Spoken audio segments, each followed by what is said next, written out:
السلام عليكم يا حبايبي، ازيكم عاملين ايه؟ يا رب ان شاء الله تكونوا بخير، يا رب تكونوا كويسين وبصحة وعافية يا رب. انا وحشني قوي قوي من الفيديو اللي فات يا حبايبي. وانا مبسوطة لما بعمل اي فيديو ببقى مبسوطة مبسوطة مبسوطة.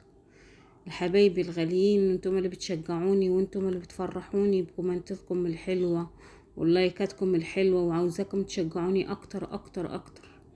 ربنا يخليكم لي يا حبايبي، وانا بشكر كل اللي دعمني وكل اللي عمل لي اللايك واشترك في القناة. انا بشكركم يا حبايبي كلكم كلكم. نسمي بالله النهاردة حبايب قلبي، وهنعمل صينية سمك في الفرن حلوة كده حبايبي، تستاهل بقكم يا حبايبي. الولاد طلبوها من غير زيت ولا قلي ولا اي حاجة، هو حبة زيت خفيفة ترشها من فوق خفيفة كده كده. احنا زهقنا من السمك المقلي، بقينا كتير ما عمل السمك صينية في الفرن. قلت النهاردة اعمل مع حبايبي صينية السمك في الفرن، هتبقى حلوة وجميلة بإذن الله. وتفرجوا وانتم ما هتعرفوا بقى، انتم ما هتشوفوا بإذن الله هتطلع جميلة ازاي، وخفيفة وخفيفة، ما فيهاش زيت كتير ولا تحمير ولا طرطشة ولا اي حاجة. هتبقى كويسة بإذن الله وجميلة وهتعجبكم يا حبايب قلبي.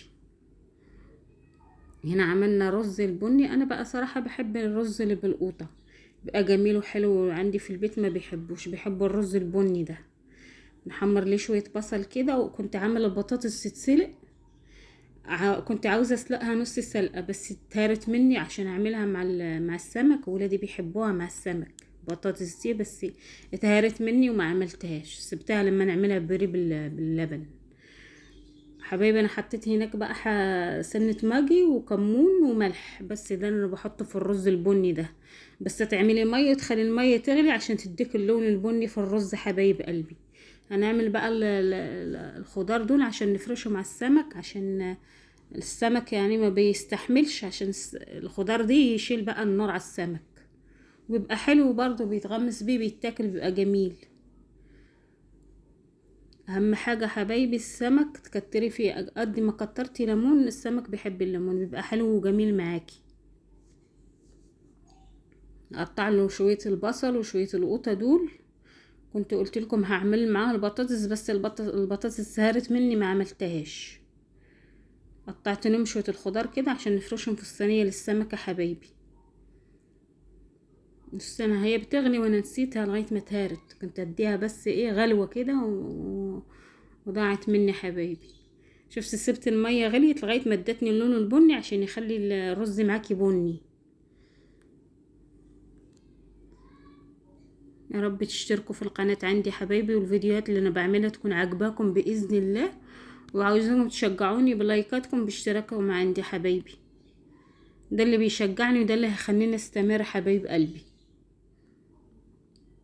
بوجودكم جنبي وفي ظهري حبايبي هبقى مستمرة بإذن الله. دي خلطة السمكة حبايبي هندقها، حطيت بقى فلفل ألوان أحمر ده كده عشان يدي لون، وتوم وكزبرة وكزبرة وفلفل وملح.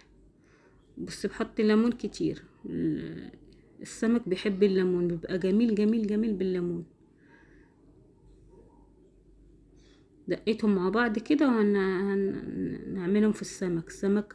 شرطيه بالسكينة من الجنب زي ما انا هعمل دلوقتي، انا هوريكي دلوقتي هعملهم ازاي عشان التتبيلة تدخل في الجناب بتاعت السمك يا حبايبي.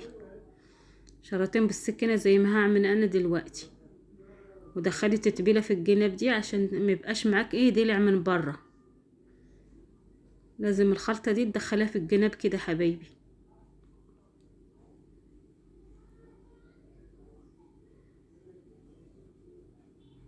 ده حوالي بتاع 2 كيلو سمك واكتر كمان.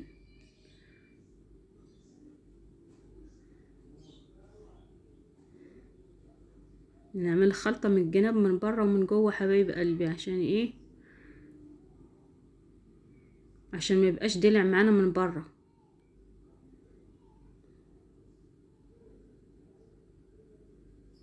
انا بشكر حبايبي الغاليين اللي واقفين جنبي، اللي مشجعيني حبايبي. تشجيعكم ده هيخليني استمر باذن الله.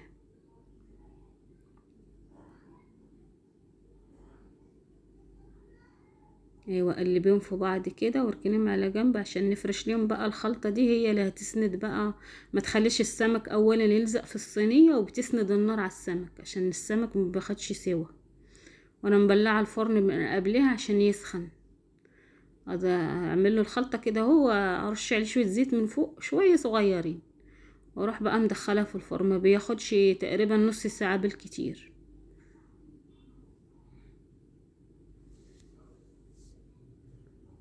شايفين يا حبايب قلبي؟ حطيت عليهم شوية صلصة كده، قوطة من اللي مضروبة في الخلاط العادية، مش متسبكة، عادية. بس ارش عليهم شوية زيت وندخلهم الفرن حبايب قلبي.